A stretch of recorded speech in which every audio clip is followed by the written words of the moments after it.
assistiram e ainda estão aqui conosco. Nós, ao longo dessa noite, falamos bastante sobre saúde, cada um por um aspecto, né? Foi bastante interessante.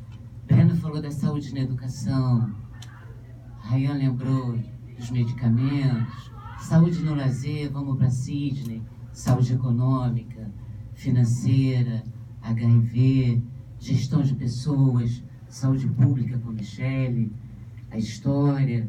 Todos nós, de alguma maneira, abordamos o assunto de saúde. Isso foi muito interessante para mim. E eu resolvi trazer um outro aspecto da saúde, que tem a ver com a saúde do corpo. Ironicamente, nós só nos lembramos da saúde na ausência dela. Essa é uma reflexão que eu gostaria de trazer. Nós nos lembramos da saúde física exatamente quando adoecemos. E quando nós adoecemos, há uma tendência muito grande de uma necessidade de sair daquele lugar. Nós queremos alguma coisa externa que nos tire aquela dor, que nos arranque daquela situação. Quando é uma doença simples, e o Rayan nos ensinou muito bem como tomar os medicamentos, né? Eu tenho uma dor de cabeça, eu vou tomar o meu paracetamol com água, nada de Coca-Cola, nada de mate, nada de álcool. Quando é um resfriado, alguma coisa que eu comi e não fez bem. Então isso é uma doença simples. E nas doenças simples, é tranquilo de eu lidar com esse assunto. Mas eu gostaria de falar das doenças debilitantes. Daquelas que nos obrigam a dar uma paralisada, uma diminuída de ritmo de vida. E o problema dessas doenças que nos obrigam a repensar é que nós ficamos como um carro enguiçado. A nossa tendência é querer uma solução externa, como um carro que deu defeito numa peça e foi ao mecânico. Então, toda vez que eu me comporto dessa maneira, que eu percebo o meu corpo como um órgão que falhou e quero algum elemento externo que me tire daquela dor, na realidade eu não estou tratando da minha saúde. No fundo, o que eu estou fazendo é aliviando um sintoma, mas eu não estou necessariamente cuidando da causa. E aí eu queria perguntar a vocês, diante de uma doença debilitante, da falência de um órgão, de um diagnóstico difícil, né? Você é portador do vírus HIV, você está com câncer e tantas outras doenças. Como é que a gente se comporta? Qual é a nossa tendência diante de um diagnóstico desses? E aí eu trouxe meu amigo emociômetro e eu queria pedir a ajuda de vocês para fazer uma pesquisa muito rápida. Quem se sente sereno, por favor, levante a sua mão. Nós temos 1, 2. Essa aqui eu tenho certeza, minha mãe, ela fica serena mesmo. Quem tem medo diante de um diagnóstico dessas doenças debilitantes? 2, 4. 4 pessoas. Quem fica triste? 1, 2, 3, 4, 5, 6, 7, 8, 9. Quem sente raiva? Eu também voto, né, gente? 1, 2, 3, 4, 5. 5 pessoas. Mas nós vimos que a tendência é a gente ficar triste. Agora, falar sobre adoecimento quer dizer também falar sobre a volta à saúde. Porque nós não somos máquinas com defeitos. Isso que é importante que a gente lembre. Então, a nossa questão de saúde não é uma simples coisa que aconteceu com o nosso corpo. Eu apertei o botão errado, tá, gente? Então, quando eu penso em uma pessoa saudável e numa pessoa doente, eu trouxe 2 exemplos de pessoas mundialmente famosas do século XX. Para quem acredita em signo, eu vou dizer, ambos nasceram no mesmo signo, tá? Ambos são de abril, no mesmo período. E há que se repensar a astrologia. Esse primeiro senhor se chama Adolf Hitler. Ele é nascido em abril de 1889. Ele participou de 2 grandes guerras. Nas guerras perpetuadas por esse senhor, na segunda principalmente, ele foi o responsável pela morte de 50 milhões de pessoas. Esse senhor, ele era conhecido pela sua capacidade de oratória, pela sua capacidade de convencimento, conversação, marketing e propaganda.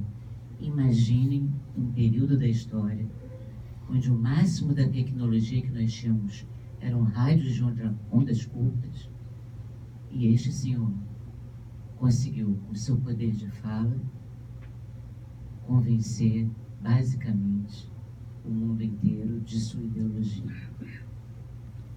Nós temos um segundo senhor, o nome dele, Francisco Cândido Xavier, brasileiro, nascido em abril de 2010.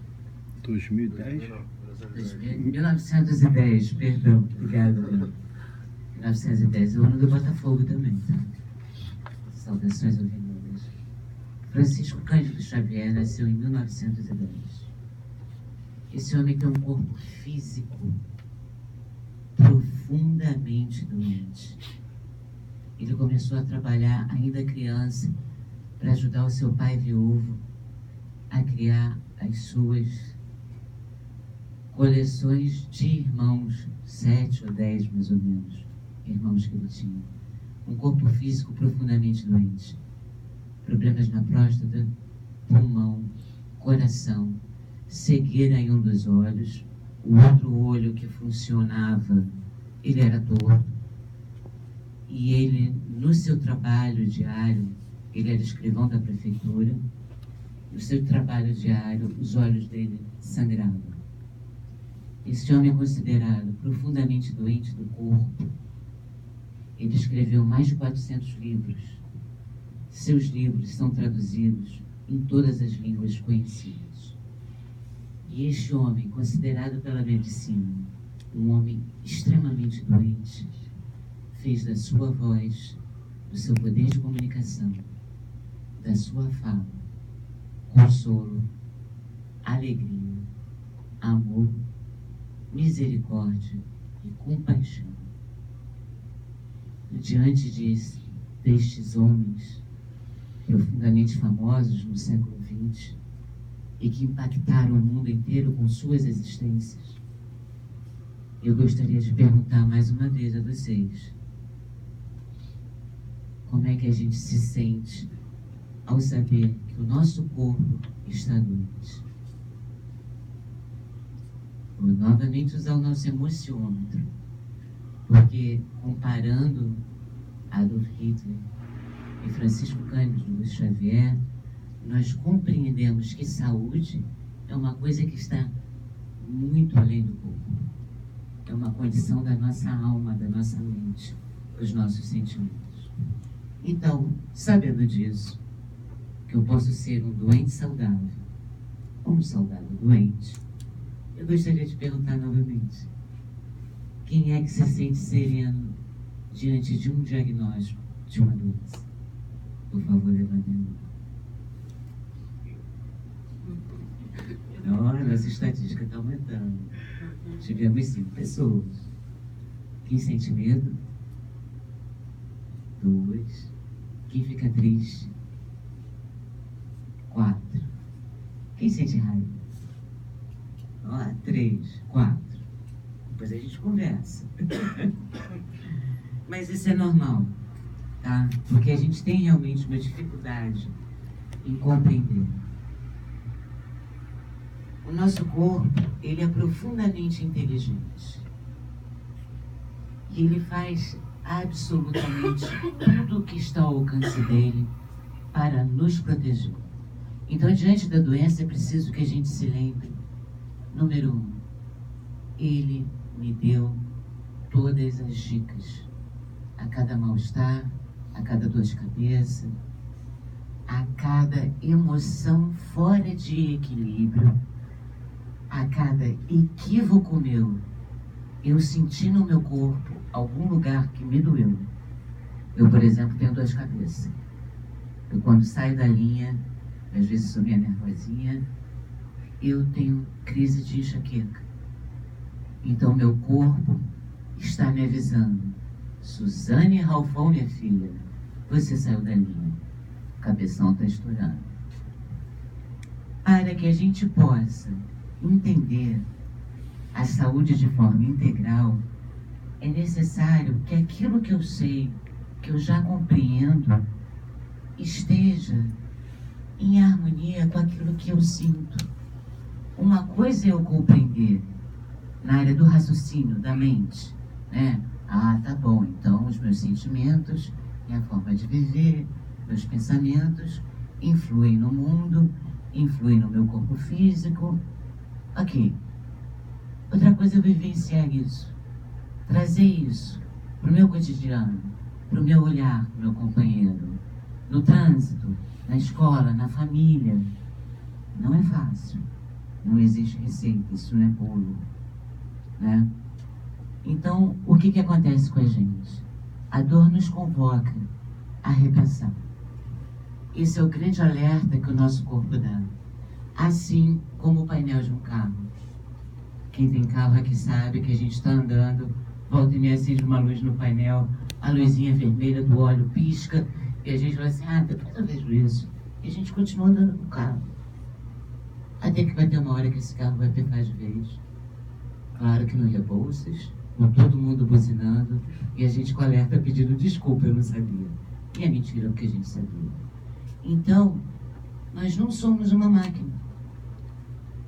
E o conceito de saúde integral, ele engloba os nossos pensamentos e sentimentos. Então, todos nós temos esse conhecimento, é um conhecimento que acompanha o homem desde que ele é homem. Esse conhecimento está presente em várias religiões do mundo inteiro.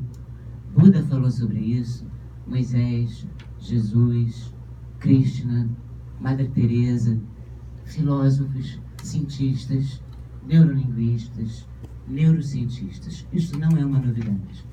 Psicólogos, psiquiatras, pessoal da terapia comportamental, estão todos antenados a esse assunto. E aqui são os nossos pensamentos, e é difícil a gente realmente dizer assim: agora eu não quero pensar em nada. A gente pensa e pensa muito. E eu queria contar para vocês, os nossos pensamentos é como se a gente tivesse uma grande tigela de gelatina na nossa cabeça. Eles têm cheiro e têm cor, embora a gente não veja. Mas se eu pudesse ver essa gelatina que cada um de nós carrega, a gente saberia o teor dos sentimentos e dos pensamentos de cada uma dessas pessoas. Mas a gente sabe realmente? Sabe? Há pessoas que a gente fica profundamente feliz e confortável quando encontra com elas. Isso fala da ambiência delas, da ambiência energética. Isso impregna, gente, é igual perfume. Isso impregna. E outras pessoas nos causam um profundo desconforto. Também tem a ver com a densidade dos seus pensamentos. Então é preciso que a gente se lembre que corpo e mente, coração, sentimentos, emoções caminham sempre juntos. Uma das coisas que é muito comum diante de um diagnóstico debilitante, principalmente HIV e câncer, é a gente ouvir assim: também, né? Pô, mas você, né? Gente, a pior coisa que a gente pode fazer é dizer ao paciente que ele é responsável, culpado por essa doença. É a pior sensação do mundo. Você já tem um diagnóstico que não é muito animador. Você está brigando pela vida, pela sua saúde. Você quer se recuperar. Então é preciso que a gente tenha um olhar. Mas que olhar é esse? Eu, enquanto paciente, preciso refazer. E essa é a vantagem da doença. Porque eu não estou podendo trabalhar, não estou podendo sair, não vou tomar Coca-Cola na esquina, eu estou de cama, às vezes estou internado. Então eu vou ter esse momento de reflexão profunda do meu eu, das minhas emoções, do meu coração, dos meus sentimentos, e vou refazer esses passos. O que me trouxe até aqui desta forma? O que aconteceu comigo? Que sentimentos equivocados foram esses que eu fiz de forma repetitiva, ao ponto do meu corpo não aguentar? Para que um sentimento equivocado se transforme em doença no corpo, é preciso que eu faça isso muitas vezes. Outra coisa que é importante é que a gente geralmente, além da tendência de nos culparmos, nós nos sentimos depressivos. Nós ficamos tristes porque nós temos saudades daquele corpo saudável. É muito comum. A gente quer a nossa vida de volta e quer logo e quer depressa. E a gente começa a perguntar a colegas: e aí, você já teve essa doença? Como é que foi com você? A gente pergunta para o médico: qual é a fórmula mágica? Eu quero alguma coisa que me arranque aquela dor. Na realidade, eu não quero olhar a causa. Eu quero só anestesiar o sintoma. E essa que é a questão. E a gente tem que ter muito amor, muito acolhimento com essas pessoas nessas necessidades. Nenhum de nós está livre de passar por uma doença debilitante. E eu posso falar porque já passei por mais de uma. E sou voluntária nessa área.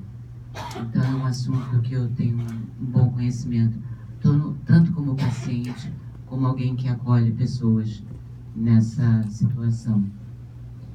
E eu queria trazer para vocês algumas dicas saudáveis, tá? Não é receita de bolo, cada um tem a sua forma de lidar com o mundo e de compreender suas emoções e seus sentimentos. Mas essas dicas aqui, elas são muito saudáveis e elas costumam funcionar muito bem. Primeira coisa, gente, perdão. Vamos aprender a perdoar. Porque toda vez que eu me ressinto, o meu corpo volta a liberar aquelas enzimas, cortisona, adrenalina, que envenenam o meu sangue. Então, toda vez que eu revivo uma mágoa, uma tristeza, um ressentimento, eu estou envenenando todo o meu corpo físico. Quando eu perdoo, não é esquecer, porque esquecer da memória, perdoar é do coração. Quando eu perdoo e deixo aquilo de mão, o que é do outro fica para o outro. Aquilo não é meu. Meu compromisso, como dizia Madre Teresa de Calcutá, o nosso compromisso é entre nós e Deus. Então é preciso que eu tenha esse compromisso comigo mesmo. Perdão. Nada de vingança, nada de castigo. Deixa isso passar. Indulgência. Indulgência é um dos sentimentos mais belos, uma das palavras mais difíceis. Mas é a gente abrir mão da revanche, da vingança, ou como atualmente se fala, retaliação. Nada mais é do que um nome bonitinho para, vou descontar, hein? Tá? Então, indulgência é fundamental. Benevolência. Eu tenho que ter boa vontade para com o outro e para comigo. E eu só posso ter boa vontade com o outro se eu tiver para comigo. Eu não tenho como dar aquilo que não existe em mim. Então é importante que nós possamos compreender quem nós somos, o que nos trouxe até aqui dessa forma, perdoar as nossas escolhas equivocadas, para daqui em diante fazer um recomeço. Porque falar de doença é falar do caminho de volta à saúde. A decisão pela paz. Eu preciso decidir a não sofrer mais. Será? É começar o jogo novamente. Compaixão. E se fosse eu o ofensor, gente? O que eu esperaria do meu próximo quando eu vou pedir perdão? A gente é muito bom, juiz, mas a gente não é bom réu. Então é preciso que a gente se ponha sempre no lugar do outro. E a desilusão. A desilusão, eu acho que é a melhor de todas. Que eu prestar atenção O que é verdade e o que não é? O que é real de verdade? Tem gente que quando se desilude chora muito, né? Chora horrores. Eu tenho uma amiga que toda vez que descobre que o namorado não é um bom namorado, ela chora semanas sem parar. E ela costuma me ligar desesperada. Ai, eu tô sofrendo tanto. E chora, chora, chora. Eu falo, amiga, mas você tá sofrendo por quê? Ai, porque ele era um mentiroso. Eu falo, amiga, dá uma festa. Para de chorar. Você estava enganada. Agora você já sabe a verdade, está sofrendo por quê? E a gente tem esse hábito, esse mau hábito de sofrer quando a gente se desilude. Quando na realidade a gente deveria ficar profundamente feliz. Eu estava enganada. Agora eu não estou mais. Parabéns para mim. E a vida que segue. Então a saúde integral, ela comporta todos esses aspectos. Ela não é só uma coisa ligada ao corpo. Nós não somos um carro que deu problema numa peça. Nós não vamos trocar essa peça, não vamos consertar essa peça. Nós vamos buscar o equilíbrio de alma, de mente, de sentimentos, de emoções, de modos de ser na vida, de lidar conosco e com o próximo. Porque esse é realmente o conceito de saúde integral. A gente fala tanto que quer um mundo melhor, pessoas mais tolerantes, mas o mundo melhor começa com pessoas melhores. E é preciso que essa reforma seja feita por nós. Cada um sabe das suas necessidades, das suas virtudes e daquilo que precisa ser corrigido. Essa palestra é um rápido resumo dessa psicóloga, uma grande amiga minha, Ana Teresa Camasmi. Eu sou voluntária nessa instituição, no acolhimento a pessoas em necessidades emocionais e físicas bastante debilitadas. Alguns tentaram suicídio, não é fácil. E uma das palavras da Ana é olhar para o sentido do adoecer. Quando eu compreendo como eu cheguei até aqui adoecido, eu posso fazer o caminho inverso para me curar. Gostaria de lembrar também que nós somos seres, eu apertando o botão de novo, errado, vou ter que pedir ajuda para os universitários aqui, que travou. Aí, voltou. É só quem chega perto do computador que ele volta a funcionar, igual o carro, gente. A gente leva no mecânico, tá com barulho esquisito, chega lá e funciona. E o nosso corpo no médico é a mesma coisa, tá? A gente chega ao médico, doutor, tô passando mal, o doutor faz um montão de exame. Não tem nada. É assim mesmo. Tecnologia, carro, gente. Nós somos máquinas poderosíssimas. E aí eu gostaria de lembrar pra gente, para todos nós, que o nosso corpo se esforça muitíssimo e que é preciso muita gratidão a ele. Imaginem se a gente não sentisse dor. Como é que a gente ia saber que os nossos sentimentos estão equivocados? Então que nós possamos, repetir um minutinho de vocês. Nós precisamos fechar os nossos olhos com calma, com tranquilidade, respirar e levar a nossa mão ao órgão do nosso corpo onde a gente sente mais dor. Aquele órgão que a gente sabe que sobrecarrega ele, que ele falha de vez em quando, que ele nos diz: você não está se comportando bem, eu estou doendo, eu estou te dizendo. Vamos dar amor a esse órgão, agradecer a esse corpo que é uma máquina maravilhosa, extremamente abençoada, e ela foi feita para que nós sejamos pessoas felizes na vida e no mundo. Obrigada a todos, que nós possamos sair daqui infinitamente melhores do que entramos, e uma boa noite.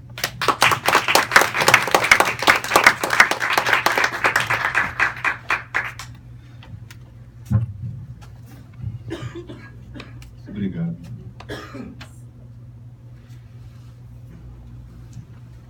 Chegamos ao final